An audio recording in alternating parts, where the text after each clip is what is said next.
یو ملګری دا پوښتنه کړې ده چې دا ښځې زمونږ خو وینځي نه دي، دا چې موږ ته کالي او جامې وینځي، روټۍ او ترکاري راته پخوي، ځای راته جارو کوي، نو په دې خو موږ نه ګناهګارېږو.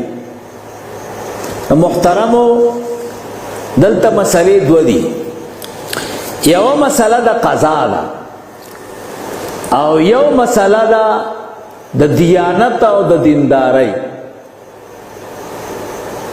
په اعتبار د قضا سره زمونږ او ستاسو حق په ښځو نشته چې د کور کار وکړي، ځکه دا اصلي دي، دې دپاره به وینځي نیسي. خو اما دیانتن رسول الله مبارک صلی الله علیه وسلم دی ته حکم دیانتن کړی چې تاسو ته به الله تعالی اجر درکوي، ثواب به درکوي.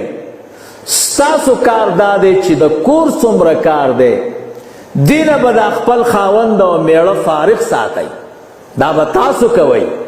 د بهر چې کم کار دی هغې نه به تاسو د خپل خاوندان او میړونه تاسو فارغ ساتي.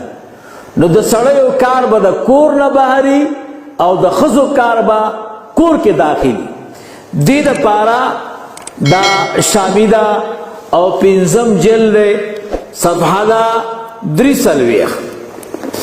دلته دا په صفحه 43 باندې وایي لأن هذا العمل من الواجب عليها ديانة لأن النبي صلى الله عليه وسلم قسم الاعمال. نبی علیہ الصلوۃ والسلام د اعمال تقسیم کړي په مابین د فاطمه الزهرا رضی الله تعالی عنها او د حضرت علی رضی الله تعالی عنہ کې، فجعل عمل الداخل على فاطمه. رسول الله مبارک تقسیم کو وی د کور کار په فاطمه الزهرا رضی الله تعالی عنها باندې مقرر کو، وعمل الخارج على علی، او عمل چې د کور نه باندې د په حضرت علی سے باندې چې دا مقرر کو. خدا حکم چې دا دیانتن دی.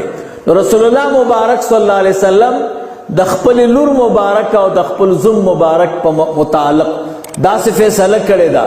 اوس هم علما وایي چې په ښځه باندې دیانتن حکم دا دی چې د کور کار به خپله کوي او سړی به د کور نه خارج کار کوي. دا شامیده 5م جلد او صفحه ده 43.